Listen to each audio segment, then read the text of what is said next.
আসসালামু আলাইকুম। আপনারা সবাই কেমন আছেন? আপনাদের দোয়ায় আলহামদুলিল্লাহ আমিও ভালো আছি।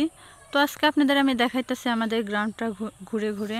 সবুজে ঘেরা আমাদের এই গ্রাম। আমাদের গ্রামের প্রকৃতি আমার কাছে অনেক ভালো লাগে। দেখেন, গ্রামের মানুষেরা অনেক সহজ সরল হয়। শুধু টাকা পয়সা থাকলে সুখ থাকে না, সুখ শান্তি গাছের নিচেও হয়। ঠিক আছে, গ্রামের লোকেরা বেশি সহজ সরল। প্রত্যেকটা বাড়িতে দেখেন খেজুর গাছ আছে, যেমন আম গাছ তেমন খেজুর গাছ। আর আমাদের এদিকে প্রায় বাড়ি এভাবে ইট দিয়ে গাঁথা, প্লাস্টার খুব কম করে। শহরে দালান কোঠার মতো না, অনেকটাই আলাদা। দেখেন, প্রত্যেকটা বাড়ি শুধু ইট দিয়ে গাঁথা আছে। বলতে গেলে গ্রাম অঞ্চলের এটা একটা সৌন্দর্য।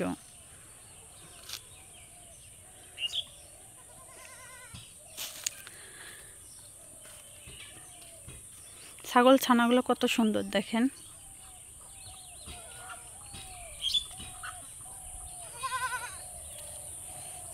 তিনটা ছাগলের ছানা দেখেন কত সুন্দর।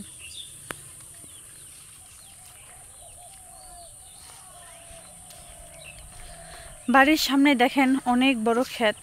এদিকে ধান লাগানো ছিল, ধানগুলো কাটা হয়ে গেছে। ধানের যে গোড়ালি ছিল, গোড়ালি থেকে আবারও গাছ বের হইতেছে। এগুলো আমাদের গরুকে খাওয়ানো হয়।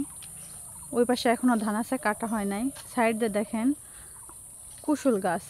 শহরাঞ্চলে গ্যান্ডারি বলে, আর আমাদের এদিকে কুশুল বলে।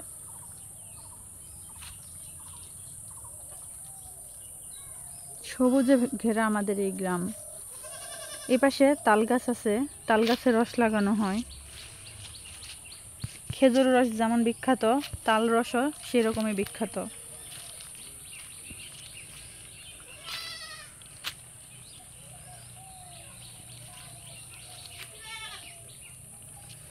এই যে একটা সজনা গাছ।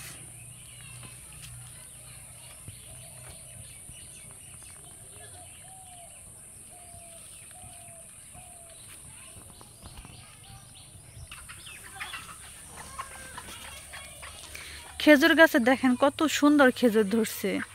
সৌদি আরবে শুধু খেজুরের চাষ হয় না, আমাদের বাংলাদেশও গ্রাম অঞ্চলেও খেজুরের চাষ হয়।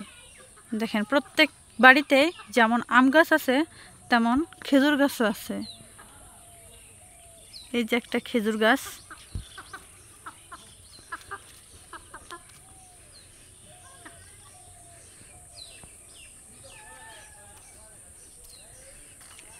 গৃহপালিত পশু সকলেই পালন করে। সকল বাড়িতেই গরু আছে। দেখেন, গরু খড় খাইতেছে।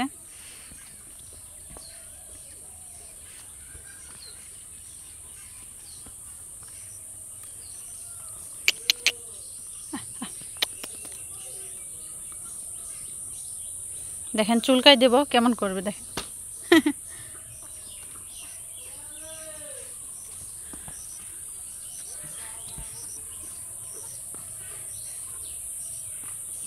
এবার সে হলুদ গাছ লাগাইছে বাড়িতে খাওয়ার জন্যেই।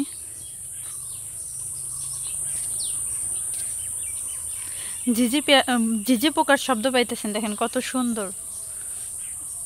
এই পোকার শব্দ শুনলে মনটা একদম শান্ত হয়ে যায়, খুব ভালো লাগে।